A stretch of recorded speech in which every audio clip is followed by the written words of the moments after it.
दोस्तों इस वीडियो में हम क्रेडिट कार्ड के बिल पेमेंट से संबंधित बात करने वाले हैं। क्रेडिट कार्ड के बिल पेमेंट से संबंधित पहले भी मैंने काफ़ी सारे वीडियोस बनाए हैं। उन वीडियोस में एक सवाल अक्सर मुझसे पूछा जाता है और उसी सवाल का जवाब मैं आपको इस वीडियो में देने वाला हूं। सबसे पहले मैं बता देता हूं कि वो सवाल क्या है और उसके बाद हम उसके जवाब पर और उसके बारे में डिस्कस करेंगे। तो पहले मैं सवाल बता देता हूँ कि वो सवाल क्या है। तो सवाल कुछ ऐसा है कि जैसे मान लीजिए हमारे क्रेडिट कार्ड की कल ड्यू डेट है और ड्यू डेट में क्या होता है कि हमने मान लीजिए बिल आज पे कर दिया और वो क्रेडिट कार्ड में सेटल नहीं हुआ। मतलब हमने पे तो कर दिया अपनी तरफ से, लेकिन वो क्रेडिट कार्ड में भी शो नहीं कर रहा है और ना ही बैंक की तरफ से ऐसा कोई मैसेज आया है। कहने का मतलब ये है कि हमारी जो ट्रांजैक्शन हमने की थी वो अभी सेटल नहीं हुई है, अभी हमारे क्रेडिट कार्ड में वो अमाउंट नहीं आई है। तो ऐसे केस में अगले दिन क्या होगा, मतलब कल से परसों को क्या होगा, क्या हमारे ऊपर चार्जेस लगेंगे, क्या हमारा जो क्रेडिट स्कोर है वो नेगेटिव तरीके से यहाँ पर जो मतलब डाउन है वो हो जाएगा।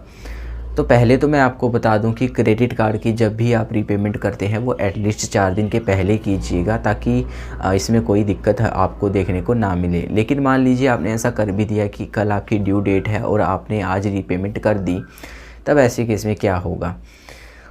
तो ऐसे केस में सबसे पहले तो मान लीजिए आपने आज रीपेमेंट की और वो सेटल नहीं हुई है, तो इसके लिए मैंने क्या किया था, मेरे साथ भी कुछ ऐसा ही हुआ था Flipkart axis bank credit card में।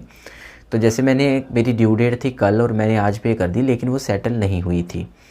तो मैंने एक तरीका देखा कि जैसे मान लीजिए मैंने जहाँ से पेमेंट की थी, मैं अपने क्रेडिट कार्ड की जो बिल पेमेंट करता हूँ वो पेटीएम से करता हूँ और कई बार क्रेडिट से भी।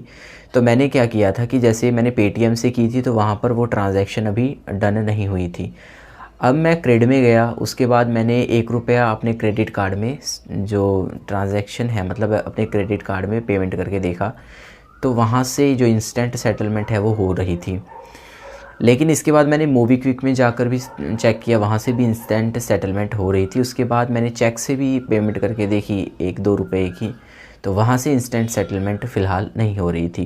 तो ये सारा का सारा एक कंप्यूटर सिस्टम होता है। मान लीजिए आपने जहाँ से पेमेंट की है, हो सकता है वहाँ पर इंस्टेंट सेटलमेंट ना हो रही हो उस दिन, करंट वाले दिन, लेकिन कई बार होता है कि आपकी जो इंस्टेंट सेटलमेंट है वो हो जाती है। तो सेटलमेंट आपकी उस टाइम नहीं होती है, तो आप ऐसा कर सकते हैं कि 1-1 रुपया काफ़ी सारे प्लेटफॉर्म्स पर ट्राई कीजिए जहाँ से इंस्टेंट सेटलमेंट का आपको ऑप्शन मिलता है। वहाँ से आप क्या कीजिए कि मिनिमम ड्यू अमाउंट है उसको पे कर दीजिए।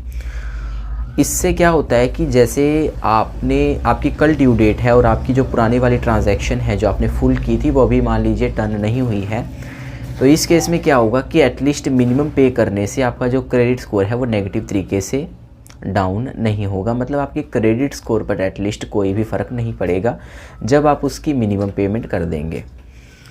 अब मान लीजिए कि मिनिमम पेमेंट आपने कर दी और कुछ लोग यहाँ पर ये भी पूछेंगे कि अगर वो भी सेटल नहीं हुई, तो मैं वही आपसे कह रहा हूँ कि आप 1-1 रुपया जहाँ डिपॉजिट करके देखिए, अलग अलग प्लेटफॉर्म से, चेक से करके देखिए, क्रेडिट से करके देखिए, पेटीएम से, मोबीक्विक से, फ़ोनपे से, फ्रीचार्ज से, बहुत सारे क्रेडिट कार्ड रीपेमेंट के ऑप्शंस यहाँ पर आपको मिलते हैं। तो वहाँ से आप रीपेमेंट जो क्रेडिट कार्ड का बिल है करके देखिए, जहाँ से भी आपका हो जाता है वहाँ से आप कीजिए।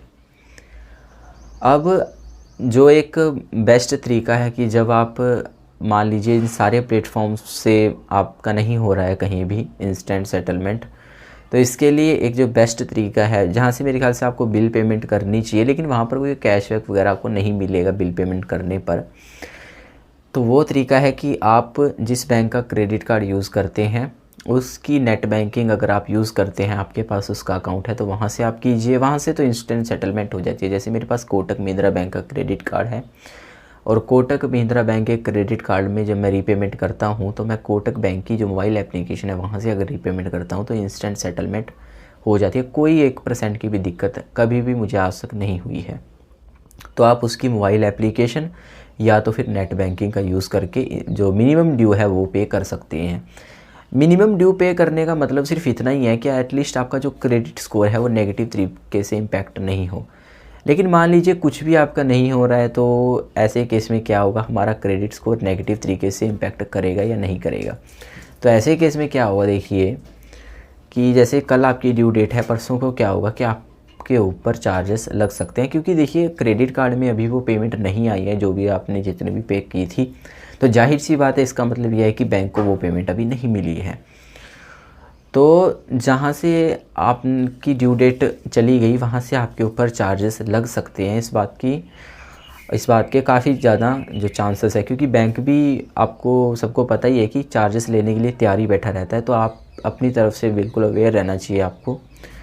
तो आपके ऊपर चार्जेस लग सकते हैं। रही बात क्रेडिट स्कोर के नेगेटिव इम्पैक्ट के बारे में, तो क्रेडिट स्कोर पर शायद उतना नेगेटिव इम्पैक्ट ना पड़े, क्योंकि किसी भी क्रेडिट कार्ड जो कंपनी है वो यही कोशिश करती है कि उनके क्रेडिट कार्ड को यूज़ करके आपका क्रेडिट स्कोर नेगेटिव ना जाए। इससे क्रेडिट कार्ड का जो एक इमेज है वो यहाँ पर डाउन हो जाती है। तो 1 से 2 दिन का आपको ग्रेस पीरियड यहाँ पर मिलता ही है हर क्रेडिट कार्ड पर। मतलब 1 से 2 दिन के अंदर अगर आप पेमेंट कर देते हैं तो पेनल्टीज़ आप पर लग सकती हैं, लेकिन आपका क्रेडिट स्कोर नेगेटिव तरीके से यहाँ पर इम्पैक्ट नहीं होता है। और इन सारों के बीच अगर आपकी पेमेंट फिर भी नहीं हो रही है और जो पुरानी वाली पेमेंट थी उसको मेरे ख्याल से 4 से दिन का अगर समय लग रहा है, तो ऐसे केस में आप कस्टमर केयर से भी बात कर सकते हैं। इसमें वो आपकी काफ़ी हेल्प यहाँ पर कर सकते हैं। तो ये सारा का सारा सिस्टम रहता है ऐसे, इस तरह से आप इसको सोल्यूशन इसका कर सकते हैं। और जो कस्टमर केयर है उनसे बात करने के बाद आपको जो है शायद ग्रेस पीरियड और ज़्यादा यहाँ पर 2 से 4 दिन का मिल सकता है, और यहाँ पर जो आपका क्रेडिट स्कोर है वो नेगेटिव इम्पैक्ट नहीं करेगा। तो इस तरह से ये रहता है। आई होप आपको वीडियो पसंद आई होगी और समझ में भी आया होगा। इससे रिलेटेड अगर आपका कोई और क्वेश्चन रहता है या आपको कुछ बात समझ में नहीं आई तो उसके बारे में आप नीचे कमेंट सेक्शन में पूछ सकते हैं।